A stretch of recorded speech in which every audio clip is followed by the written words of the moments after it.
What's up? This is Steven Gongora here, aka Game for Yoshi on DN, and aka Rumble Foreskin on DGZ. I got top 4 at the 1K for the 1K state championship at ARG Fort Worth.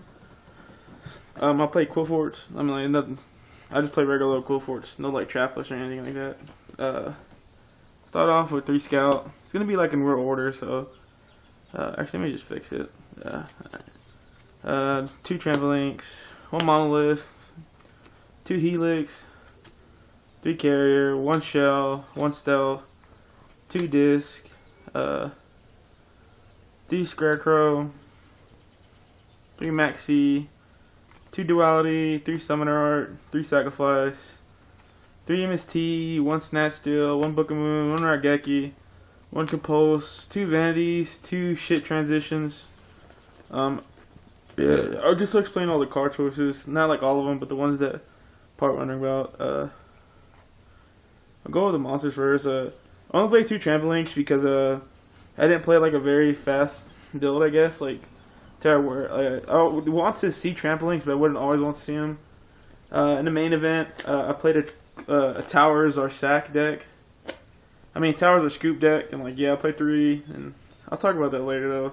But yeah, I only played 2 because I wanted to see it, but I didn't want to see it like to wear enough where I brick. Because I actually fucking opened it a lot with 3, like multiples, no good other cards. I wanted a monolith because I didn't have a second one. You should definitely run 2.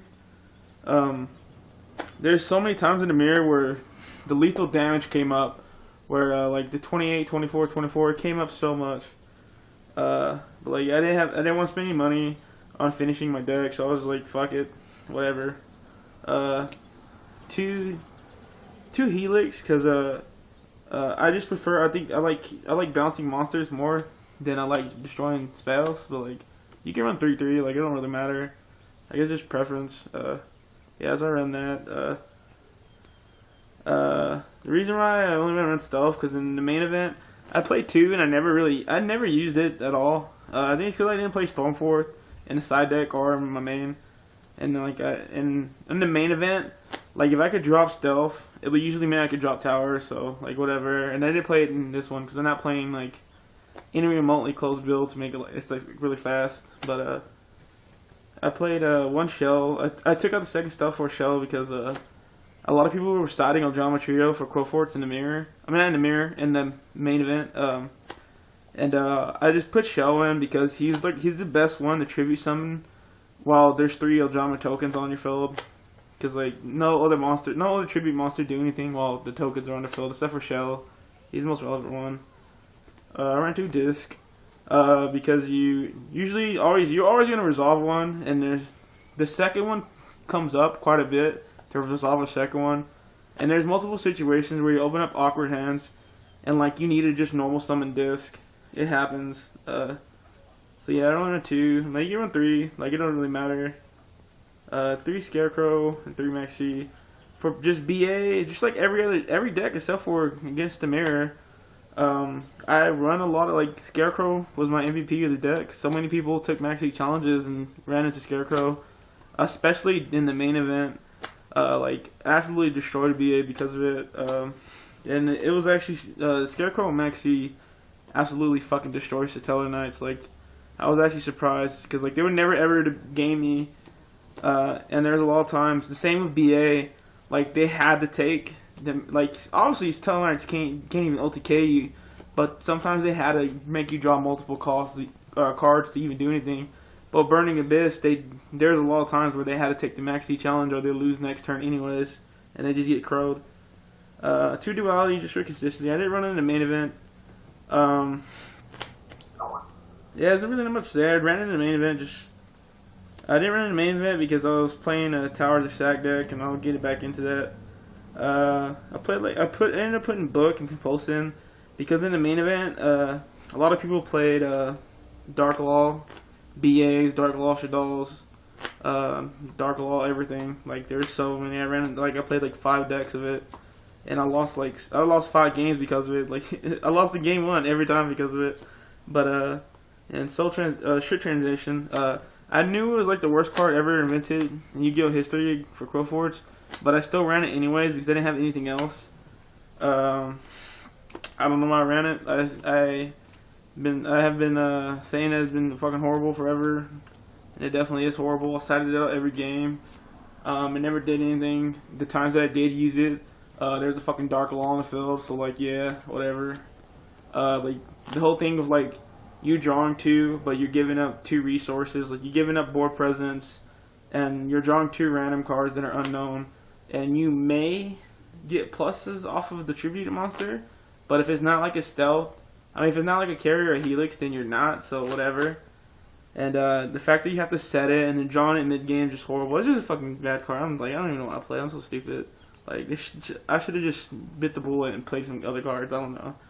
2 vanities because in the main event I played, there was like so many Burning Abyss around the event, and in day 2 like I didn't play any Burning Abyss. I'm not in day 2, but like the 1K event. Like, and I didn't play Skill Drain.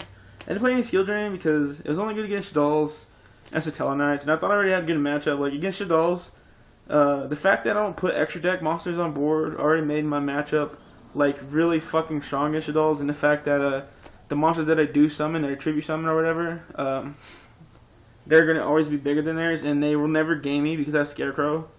Yeah, and they're never gonna make big pushes. That's Scarecrow Maxi. And that was the main reason. Satella Knights, the same thing. I don't need Skill Drain. I don't need Skill Drain in the main deck to beat them. I do, however, still side them though, but like it's whatever. Yeah, it's pretty much the main deck. Like, definitely don't play Soul Transition ever. Like, play any other card. Like, I would rather play like Drat Griber or some shit like that. Like straight up, that card's so bad.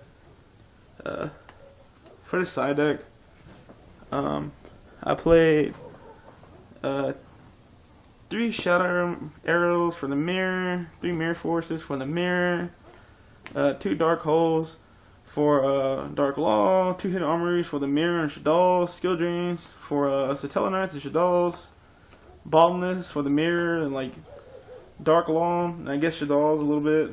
Yeah, I guess Shaddoll's. I cited it a couple times against Shaddoll's. Climate Change came in every game. My side deck was pretty unoptimal. I didn't have the cards to play the side deck I wanted. I wanted to play Dinotheriums, and I wanted to play Dinotheriums and Cockle-Doodle-Doo because I knew my game 1 was extremely weak in the mirror. Like it was just completely bad. And like if people played the Storm build, which is I didn't play the Storm build because it literally did nothing against Trapless Burning Abyss. Literally did nothing against Shaddoll's. Even though it has a good matchup, like it's still relevant. And it just did like if it does nothing in like the most represented deck at the event, and like probably considered one of the best decks. Probably not considered. Probably was the best deck there, even though like it didn't win. But I don't think results matter that much. Like, yeah, it's just kind of like I don't know. I was gonna play it just because that main reason. But yeah, like if you fucking have Dinotheriums and Cockle-Doodle-Doo, play that shit. I'm not gonna show my extra deck because they really don't matter. Just make sure you play the standard like Shark Fortress and like Ragnar Zeros and shit like that. Like everybody should know your extra deck. I'm not gonna talk about it. Like I'm just gonna talk about like I guess my rounds and like more on the side deck part. Like I played against 1 Burning Abyss in the 1K, 1 Shaddol, 1 Medoshi Shaddol, and 4 Qliphorts. Yeah, that was my in the top 4 or in the top cut. I played Shaddol Heroes and Qliphort again. I guess that was like the reason why I played this deck. Main event, I played the Towers of Sag deck. Like when I was playing Qliphort, or when I was like wanting to make a Qliphort deck, the main thing I saw was that the main problem I saw that I didn't have enough turns to like do what I wanted to like drop towers OTK, and so like when it ended up like coming up with like my theory is like it ended up translating to like I need more turns, and like the only way to have more turns is to stop damage, and obviously it's just to stop battle. So like put Scarecrows and Threatening Wars in. The Threatening Wars are completely like it was way too excessive. Like I played 3 of them in the main event. Scarecrow was completely enough. You know that was like those are the only 2 times I ever played the deck at an event. I played it one time at my locals right before we went. So I didn't really test that much with it. But yeah, threatening rewards are way too excessive. Like, it ended up changing everything about the deck. Just from the fact that everybody's playing Dark Law, and like there's just like a bunch of interactions where you just auto lose because of Dark Law, and so I just didn't play that build. But like I still translated to this one. Like the Scarecrows are fucking pretty beast, pretty horrible in the mirror. Like I have like 10 dead cards in the mirror, so I always lost game 1, and that's why I really wanted to have a strong side deck for the mirror, but I didn't have none of those cards, so I couldn't really play it. Yeah, to talk about like one of my matches, I guess. I played against the one loss I had in Swiss was against, I think his name is Michael Temez or something like. He's a really cool guy. He was in grand finals for the 1K. He's the other Qliphort player. Game 1, me and him draw pretty shit. Like I draw worse than him. I draw Max C's and Trampolinks and stuff like that. He ends up getting a scout, and after like 2 turns, like there's no way for me to win, so I just scooped. Game 2, after like talking to him, like he's just like chill dude. Seems like an intelligent player, and he obviously knows how to play Qliphorts. And like I just assumed that he was gonna play, that he's playing down Ethereums. So like I just cited a bunch of shit to stop it, and then I ended up getting Book of Moon. And his turn, he drops down Ethereum. Book of Moon, his carrier when he normal summons, and he just passed his turn. And I already had a pretty good established build before that. It's an existing scout and a carrier and a sacrifice already. So I just ulti K'd him next turn. In game 3, I pussied out. I was so scared of Ethereum. I didn't sell my back row, but I actually drew a really good hand. But it wasn't good against Ethereum or Cargo Doodle Doo. If he had Ethereum or Cargo Doodle Doo, I would just lose to Black Rose in the Exiton. I had Mirror Force, 2 Shattering Arrow, Scout in the carrier, and I just started Sacrifice. And I didn't set the Mirror Force in the just Shattering Arrow. He didn't end up having the Ethereum, but he had a hand to OTK, and I didn't set up my back row. He had double Scout, Summoner Art, a carrier, and a Sacrifice, so I just got OTK'd. And yeah, I played Billy Break in the mirror. Game 1, I could have LTK'd him, but I misplayed. I didn't realize Shell was a scale 9. Game 2, I hit an Armory. It's about Pendulum Summoned, LTK'd him. Game 3, so I'm being vague about the matches. Like I still don't really remember a lot of details. Game 3, I snatched him again. But previously before that, he put a ton of damage on board to where like I almost wasn't able to play the game. I mean, he was gonna like just game me next turn. I can Mirror Force him. I lived next turn. Next turn, he has a disc on board from after the fact. I snatched Steal, put a bunch of damage on board. He's at 14, I'm at 1200. Has Spell Shattering Arrow. I pass. When I try to attack for game, I only won the disc got through because it was normal summon. But he kept Scarecrow in, and he Scarecrowed all my Pendulum monsters, so like I couldn't game him when it was past turn. He paid 800. Let it go through. I'm not gonna arrow it because it's not gonna kill him. Like he has, like in my head, he has to play another spell card to do anything relevant. He plays Summoner Art. I win because I Shattering Arrow him. I played Desmond Johnson in top 8. I don't really want to talk about that match because you can just watch they recorded it. I'm not sure if they're gonna play it because I didn't realize they were recording it, the audio, and like, you know what I'm saying, everybody who knows me knows I have a fucking dirty ass mouth, and yeah, like I'm pretty ghetto, so I, you know what I'm saying, y'all know how I fucking talk, so yeah. I'm not sure if they're going to play it or not. But yeah, in the top 4, I played, I beat Desmond. In top 4, I played, what's his name again, so hopefully they have that match too. But yeah, I'm not going to talk about those because I'd rather just people watch it, but yeah, shout out to DN, everybody in DN who in the Watchers chat always watching, you know, trolling it up like always. Shout out to them. Shout out to Michael Vutan. Shout out to Adamas Williams. I had a pretty high understanding of Qliphort because of him. So like, if I would never watched his duels or played against him, I wouldn't really have a high understanding of how the deck works and stuff. So like, yeah, definitely shout out to him.